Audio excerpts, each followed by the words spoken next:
18 साल से अधिक उम्र के जितने भी लोग हैं उन सबको 1 मई से वैक्सीन लगनी है, क्योंकि वो लोग जो हर जगह घूम फिर रहे हैं, जो कामकाजी हैं, उनको सुरक्षा कवच देना बहुत ज्यादा जरूरी हो जाता है।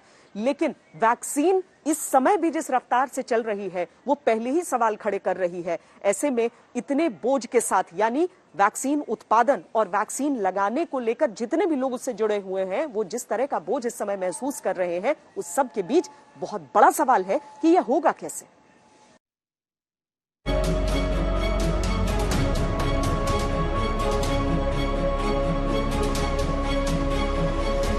आउट ऑफ स्टॉक है।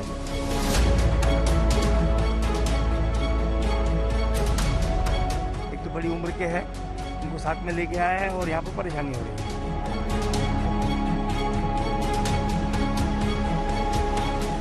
1 मई से देश में 18 साल से ऊपर का हर व्यक्ति कोरोना से बचने वाली वैक्सीन लेने का प्लान बना रहा है। लेकिन प्लान और हकीकत के बीच का फासला महाराष्ट्र के सबसे बड़े कोविड वैक्सीनेशन सेंटर बीकेसी में दिख गया।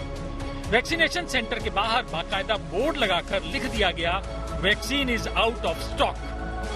कतार में खड़े लोगों को निराशा हाथ लगी, बैरंग लौटना पड़ रहा है।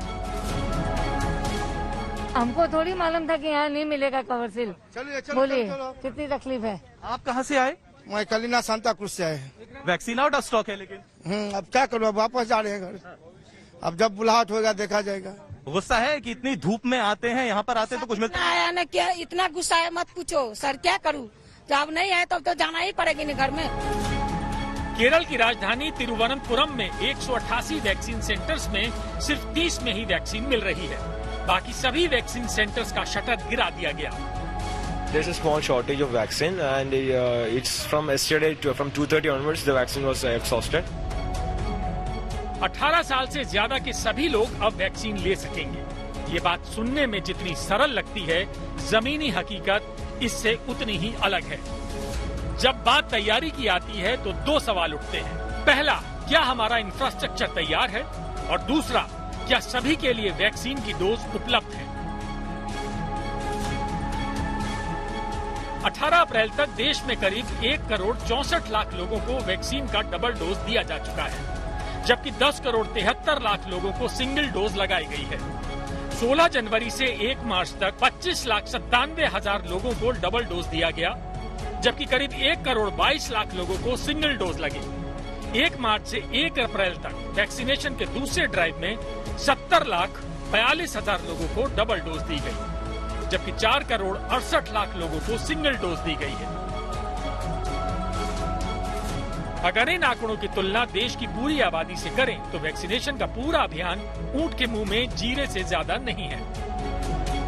देश में 18 से 45 साल की उम्र के बीच 63 करोड़ लोग हैं, यानी देश की आधी आबादी से ज्यादा लोग। यही वजह है कि राजस्थान सरकार के स्वास्थ्य मंत्री ने सवाल उठाया कि 18 साल से ज्यादा वालों को वैक्सीन देने का ऐलान तो हो गया, लेकिन क्या इसके लिए वैक्सीन डोज उपलब्ध हैं?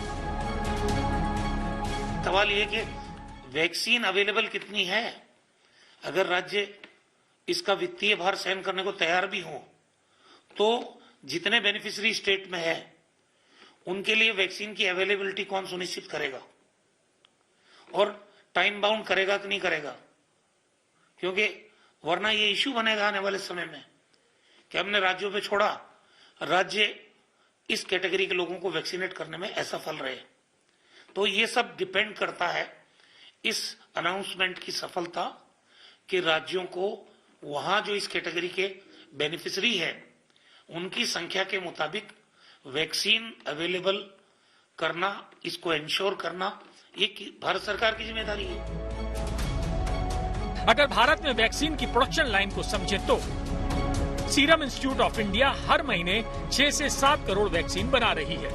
वहीं भारत बायोटेक अपनी अधिकतम क्षमता में भी 1 करोड़ वैक्सीन का उत्पादन ही कर पा रही है। देश में अगर 90 करोड़ लोगों को वैक्सीन के दोनों डोज लगाने हैं तो 180 करोड़ खुराक चाहिए होगी। पिछले 7 दिन में 25,85,000 वैक्सीन की डोज उपलब्ध हो पाई है। अगर इसको औसत माने तो 22 महीने यानी कुल 647 दिन और लगेंगे इतनी बड़ी आबादी के लिए वैक्सीन उपलब्ध कराने और लगाने में। और इस हिसाब से ये पूरा काम 27 जनवरी 2023 तक पूरा हो पाएगा। अच्छी बात यह है कि केंद्र सरकार ने भारत में वैक्सीन बनाने वाली कंपनियों सीरम इंस्टीट्यूट ऑफ इंडिया और भारत बायोटेक को 2 महीने के 100% एडवांस का भुगतान कर दिया है।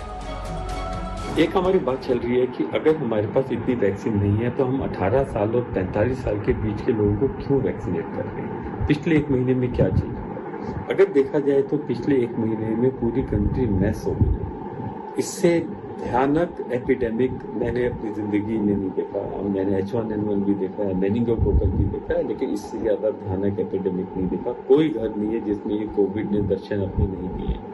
अब देखा जाए तो गवर्नमेंट के पास विकल्प क्या था?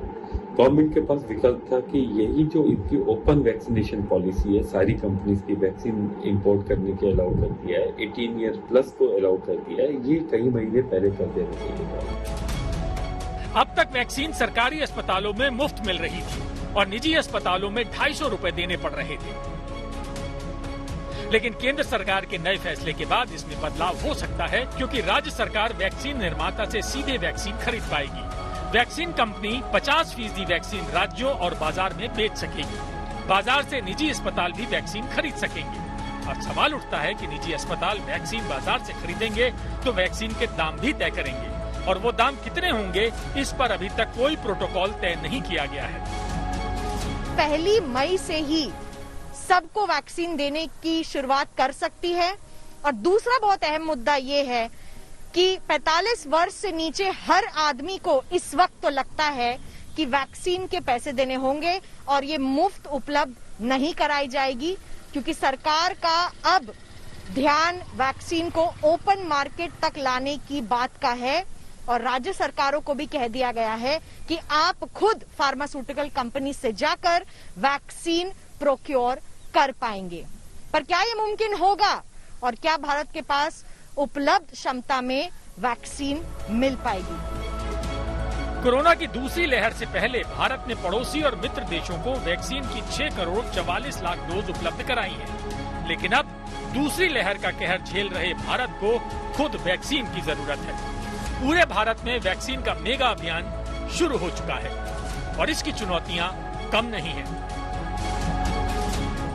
दिल्ली से मिलन शर्मा और मुंबई से पंकज उपाध्याय के साथ आज तक ब्यूरो।